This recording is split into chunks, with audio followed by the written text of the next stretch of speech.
All right, so I chose a football player as my athlete for my 6 different days of core training, 2 being in the stabilization phase, 2 being in the strength phase, and 2 being in the power phase. Now, the 5 exercises that I chose to do my video on for the stabilization phase is the 2 feet heel slide. All right, and during this exercise, I kind of modify them a little bit to let it work for me, or what I like to use, rather than just what I think the exercise should be used, or how I interpret it to be in the book. So a 2 feet heel slide, I'll actually, at the very bottom, it'll look like this. I'll actually hold my feet part way off the ground, okay, just so I'm engaging my core, and then I'll drag them up. Okay, that's 1 second up, that's concentric phase. Then I'm going to slow the 4 seconds down during the isometric phase, and then before bringing it back up, I'll hold it for 2 seconds.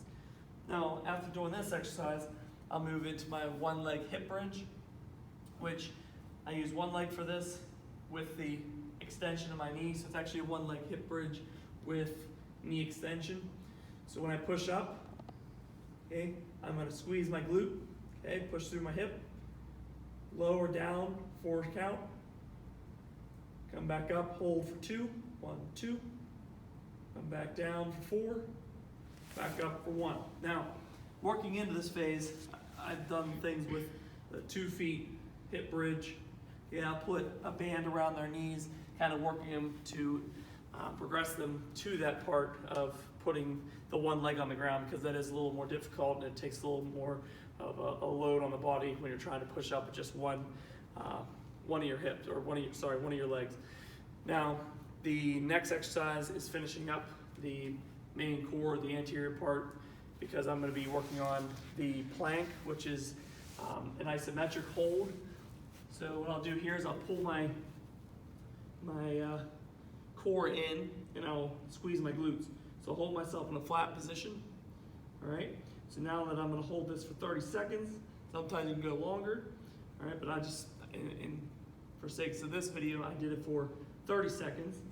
Okay, two sets of 30, and then I'm gonna, next week maybe I'll bump it up to 40 seconds or 45 seconds and see if they can progress while holding the form. Now, if they were to break or hips starting to sink, then I either know that they're fatiguing, they may be overtrained, depending on what part of the exercise or what part of the workout you're doing this in. But we want to stop it there because we don't want to continue using bad form. Now, the last 2 exercises are using the posterior chain. Work on my rhomboids, and in my back, I'm going to work on pulling my shoulder blades together. So when I come up, I can actually pull up. I can do this 2 different ways.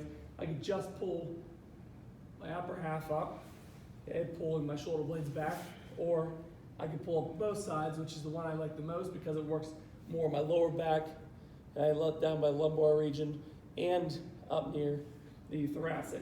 So I'm going to pull up, squeeze my rhomboids together, okay, hold for 2, slow down to 4 seconds. Come up, hold for 2, slow down for 4. Now, to finish, I can either mix these up. I can do a posterior exercise during the 2nd or 3rd, and then finish with a posterior exercise on the 5th exercise. But for this sake, I just decided to put them both at the end. I'm going to still be in the prone position, only I'm going to alternate my opposite leg, opposite arm. Okay, and I could do this all on the same side. 1, 2, 3, 4. Hold for 2. 1, 2, 3, 4.